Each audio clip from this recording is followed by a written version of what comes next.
आग के कई कारण हैं। किसी भी चीज़ की उपेक्षा नहीं करनी चाहिए, लापरवाही नहीं करनी चाहिए। जिला अग्निशमन अधिकारी शिवदरस प्रसाद ने यह जानकारी दी।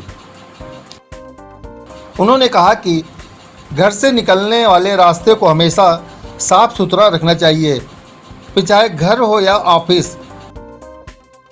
दिल्ली की घटना के संबंध में चर्चा करने के दौरान उन्होंने कहा कि निकास मार्ग को हमेशा खुला और साफ सुथरा रखना चाहिए। बल्ब या स्पार्किंग वाले स्थान पर नीचे ज्वलनशील पदार्थ नहीं रखना चाहिए। साथ ही उन्होंने कहा कि वैकल्पिक मार्ग हमेशा बनाकर रखना चाहिए। आपको बता दें, बढ़ते टेम्परेचर के बीच आग लगने की घटनाएं लगातार हो रही हैं। इस संबंध में उन्होंने कहा कि फिलहाल उन्नाव में इस तरह की कोई बड़ी घटना नहीं हुई है। देखिए, अग्नि दुर्घटना कहीं भी हो सकती है। अग्नि दुर्घटना होने के लिए ये है कि आप किसी भी चीज़ का उपेक्षा कर रहे हैं या लापरवाही कर रहे हैं। जहाँ पे आग की चिंगारी होनी है या गिरनी है, उसके नीचे जलने वाली वस्तु है तो आग लगेगी। तो सबसे पहले ये है कि जहाँ पे भी लोग रह रहे हैं, जहाँ पे भी व्यवसाय कर रहे हैं, वहाँ पे हाउसकीपिंग और विद्युत व्यवस्था बेहतर होना चाहिए।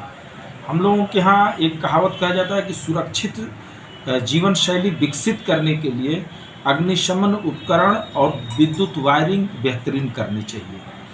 उन्नाव की जब पर्टिकुलर आप बात कर रहे हैं तो उन्नाव में हम लोग लगातार प्रशिक्षण दे रहे हैं। अग्नि सचेतक के अंतर्गत लोगों को ट्रेनिंग दे रहे हैं, फायर ऑडिट कर रहे हैं, हॉस्पिटल का किया है, अदर्स बिल्डिंगों का किया है, और जहाँ पे जो कमियां पाई गई है उस कमियां को पूरी करने के लिए लगातार उनको कहा जा रहा है, चिट्ठी दिया जा रहा है।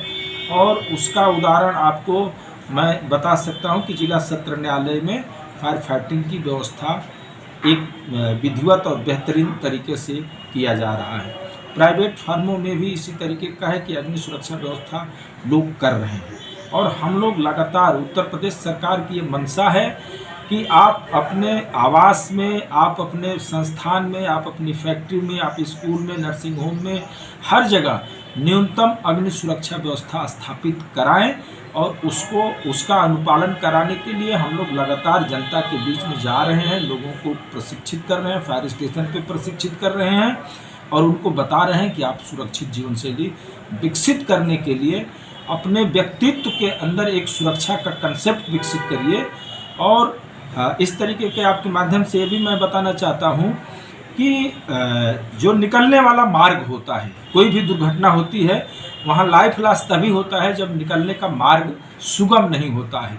पता चला कि रास्ता ठीक नहीं है, जो रास्ता है वो बाधित है या रास्ते पे ही जलने वाली वस्तु रखी गई है, उसको लगातार हम लोगों द्वारा टोका जा रहा है, लोगों को बताया जा रहा है, कहा जा रहा है, सचेत किया जा रहा है और पूरा प्रयास ये किया जा रहा है कि हमारे जनपद में अग्नि दुर्घटनाएं कम हों।